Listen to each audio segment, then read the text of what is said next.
So some translators put descriptions such as a petition to be saved from death, or a prayer to help in despondency, or a prayer during illness. I really wish they would not do that. As mentioned last week, that is not part of the original text, and we do not know the circumstances that led to the writing of this psalm. And I think that is helpful because it opens this psalm to be read, sung, prayed for anyone in a wide variety of situations. One of the unique elements about this psalm is that the title is one of the longest of the psalms. It's there on the screen. It is a song, something to be sung. It is a psalm, something described as a poem set to music. It is of the sons of Korah, a tribe of Levi. These would actually be descendants of Korah, a cousin to Moses and Levi. Moses and Aaron, who centuries earlier found a rebellion against Moses with fatal consequences. It would seem these sons have not followed in their ancestors' steps, because by the time of David, centuries later, they had responsibility for leading worship at the tabernacle. Then there are some further directions. It's to the chief musician. It is set to Mahalahath, and that's a particular tune used only here and in Psalm 53, and it may come from a word meaning weak. Then it's Lenath. It's a term meaning to be bowed down. It is a maskil, or a contemplation, implying something instructive, something to consider. And finally, it is of Heman the Ezrahite. So who on earth is Heman, and what is he contemplating? When David was establishing responsibilities related to the tabernacle based on what was given at the time of Moses, there is responsibility and reference to Heman, who was one of the worship leaders. He was from the tribe of Levi and also a grandson of Samuel. He is described as wise and a seer, one who had visions, and this is the only psalm attributed to him. Like other laments, this one does open with an address, and it is to the Lord, the personal name of Israel's God, Yahweh. The psalmist is depending on this God who has made covenant with his people. This address is not only about the name Yahweh, but what that name represents. And this is important in the context of this psalm. When Moses was on Mount Sinai for the second time to receive the commandments, the Lord reveals himself, the Lord, a God merciful and gracious, slow to anger, abounding in goodness and truth, keeping steadfast love for thousands, forgiving iniquity, sin, and transgressions. This is the God the psalmist is addressing. He then defines the relationship further by stating this God as my salvation, my deliverance, a personal statement of how he views his relationship with Yahweh. This, I believe, is really critical for us to understand this psalm. But we also need to note that this is the only positive statement in the whole psalm. The psalmist is relying on his personal relationship, recognizing that Yahweh is his only hope, the only one he feels who can help. Next, we have the request, the appeal, the plea. This is different than the normal format of lament, since we do not know what the situation is. We do not know if this is Heman's personal experience or if he's composing this on behalf of others. But he is asking Yahweh to listen to his cry. The phrase day and night indicates he has been asking and pleading continually. The psalmist uses physical imagery to describe what he is asking. Literally, let my prayer come directly to your face. Let it get your attention. Bend down your ear to my cry. The word cry here implies a loud shout. We get the sense of an urgent, persistent cry, a desperate cry for help. In verses 3 and 5, the psalmist describes the anguish he is in, and it is filled with images of death. He is bursting full of troubles. He is drawing near Sheol. That's a Hebrew word for the place of the dead. He is like those who are in the pit, a strong man now without strength. He is like those counted among the dead. He is like those killed and are now in the grave. He is forsaken. He is among the dead, outcast. This is bleak. This is someone who is overwhelmed with dread and filled with terror. This is his situation and why he is crying out to Yahweh. And why is he in this situation? In verses 6 to 8, we now hear who is responsible for all this pain. Is it because of the psalmist's sin? No. Is it an enemy that has overcome him? No. You may be surprised at the answer. It is Yahweh himself. Here we have a litany of accusations against the Lord. You have laid me in the lowest pit. You have put me in darkness. You have put me in the depths. Your wrath is upon me. Your waves overwhelm me. You have afflicted me. You have removed my acquaintances. You have made me an abomination to them. I am shut up and cannot get out. This is not the only place in the Old Testament with cries like this. There is a whole book called Lamentations, attributed to the man described as the weeping prophet, Jeremiah. In one long lament describing his pain, he begins, I am the man who has seen misery. Because of the rod of his wrath, he has driven me and made me walk in darkness and not in light. Indeed, he has turned his hand against me repeatedly all the day. And he goes on and on and on and on for 20 verses. And then he says, so I say, my strength has failed, and so has my hope from the Lord. This is complete and utter desperation, and it is because of Yahweh. In the second half of verse 9, we have what I believe is the psalmist's defense against this treatment that he's enduring. He says, I have called upon you every day, Lord. I have spread out my hands to you.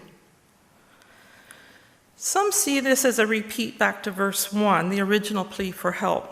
But the language and tone is different here. I see it differently. It seems like a statement about the psalmist's worship to Yahweh. It is a claim that he has not followed other gods, but maintained a faithful relationship with his Lord. And I think that's significant in terms of what follows. In verses 10 to 12, the psalmist begins a series of rhetorical questions, which sounds like he's making charges against Yahweh's own self-interest, trying to back Yahweh into a corner in order to get him to act. Do you show your mighty power to the dead? No. Do the dead praise you? No. Is your covenantal love spoken of in the grave? No. Is your faithfulness proclaimed in the place of destruction? No. Are your wonders evident in the place of darkness? No. Do those in the land of forgetfulness remember your righteousness? No. It's as if the psalmist is saying, do you want my praise? From the direction my life is going, I will never be able to praise you again. I will never know of your faithful love again. And will our relationship be over? The final verses 13 to 18 are a repeat of the state the psalmist finds himself in, but there is a growing intensity in the distress. There are 4 words that are translated as cry throughout this psalm, and the one in verse 13 is one of the most desperate. Then there are the questions. Why? Why? And he receives no answer. There is this sense of being cut off from Yahweh altogether. The psalmist is drowning as Yahweh's wrath overwhelms him and terrors engulf him, and he cannot escape. There is no one. Everyone has left him. He is all alone. And then, finally, darkness. Some translators attempt to soften this ending, but the grammatical structure doesn't allow for that. It's as though the psalmist is so emotionally exhausted, he simply ends with the word darkness. Unlike the format of other laments, there is no statement of trust.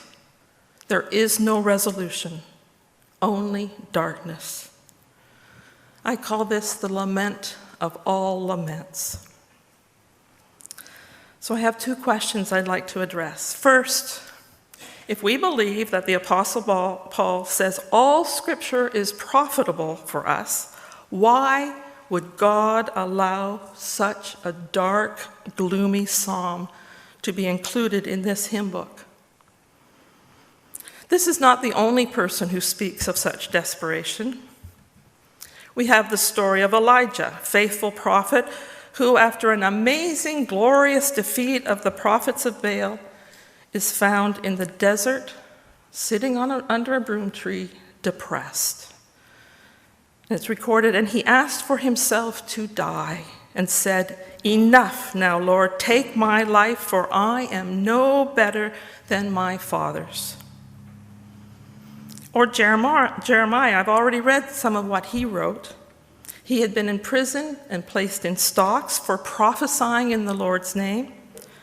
When he is released, he says this, "Because for me the word of the Lord has resulted in taunting and derision all day long.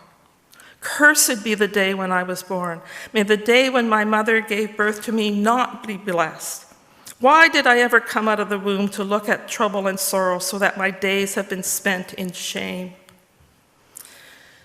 And of course, there's the classic example of Job, whose suffering is unrelenting, who argues with God and insists that God be put on trial. Why did I not die at birth, come out from the womb and pass away? Why were the knees there in front of me? Why the breasts that I would nurse? And you know, Job never does get an answer for his suffering. These are examples of individuals who, although faithful worshipers and servants of Yahweh, yet, like the psalmist, suffer great depression and dejection. So why are these included in what we believe are divinely inspired texts? Because this is life here. I don't know what anyone here may be going through, but I do know the statistics of Christians who struggle in these situations, and faithful Christians throughout history who have struggled, like the 19th century evangelist Charles Spurgeon, Mother Teresa, and hymn writer William Cowper. They all suffered from depression. It was John of the Cross who coined the term, the dark night of the soul. There are those who are overwhelmed by grief. It may be the death of a loved one, but there are so many other losses in life. The loss of physical abilities, the loss of a dream or aspirations, the loss of freedom to live as others do.